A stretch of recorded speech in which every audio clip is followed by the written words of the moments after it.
আসসালামু আলাইকুম ভিউয়ার্স, আপনাদের জন্য আরেকটি রেসিপি নিয়ে আসছি, রসমালাই।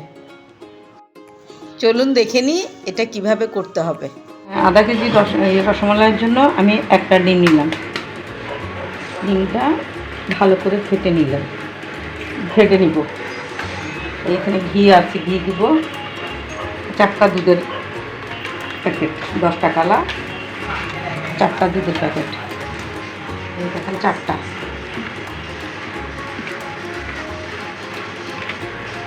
এই যে 4টা। আর একটু বেকিং পাউডার, তাহলে এটা ফুলবে না। আধা চামচ বেকিং পাউডার। আর এলাচির গুঁড়া সামান্য। যে ডিমটা ভালো করে ফেটে নিচ্ছি। ডিমটা ফাটা হয়ে গেছে, এখন আমি এতে ঘি দেব। এই যে ঘি 1 টেবিল চামচ। ঘি দিয়ে মেখে নিচ্ছি।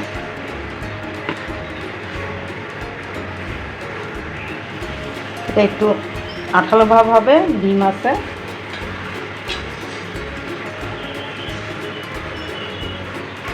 এই যে ডিম একটু দিয়ে দিলাম। আমার দুধ আরও 3 প্যাকেট বেশি দিতে হচ্ছে, 10 টাকাতে।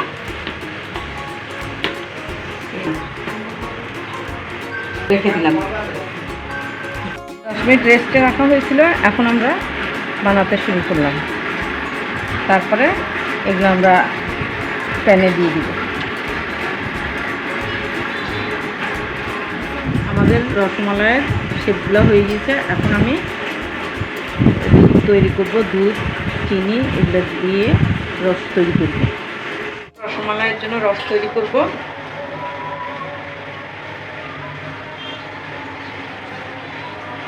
দুধ দিলাম, আপনার 10 টাকা প্যাকেট আলা 2টা। 1 কাপ চিনি দিলাম। আরও 2 কাপ পানি দিয়ে দিচ্ছি। দুধ বেশি আছে, ওখানে একটু বেশি হবে।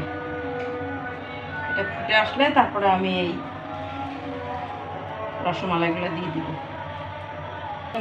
বলক আসছে, আমি এখন এগুলো দিয়ে দিলাম। আস্তে জালে হবে এটা, মানে আমি কম আছে এইগুলো তৈরি করব। এটা ঢেকে দিলাম। এখন 20 মিনিট জাল দিলাম। এই যে দেখেন, এই যে হয়ে গিয়েছে। আপনারাও এরকম বাসায় তৈরি করবেন, খুব সুস্বাদু। আপনারা আবার আমার চেয়েও ভালো করে করতে পারবেন।